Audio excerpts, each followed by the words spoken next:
Wapendwa, Yesu Kristo anatuita sisi ni rafiki zake. Na hasa tunaposoma Injili ya Yohane sura ya 15 aya ya 15. Yesu anatuambia hatuiti tena watumwa, kwa kuwa mtumwa hajui afanyayo bwana wake. Badala yake anatuita sisi ni rafiki zake, kwa sababu ametufundisha yale yote aliyoyatoa kwa Baba.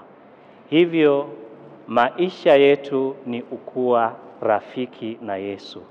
Unapokuwa na rafiki na Yesu, ni rahisi sana rafiki huyu kutuinua katika maisha yetu ya kiroho, maisha yetu ya kifamilia, maisha ya kiuchumi, na pia katika maisha ya kufikia utakatifu. Na baraka yake Mungu Mwenyezi, ya Baba na Mwana na Roho Mtakatifu washukie na kukaa nanyi daima. Amina.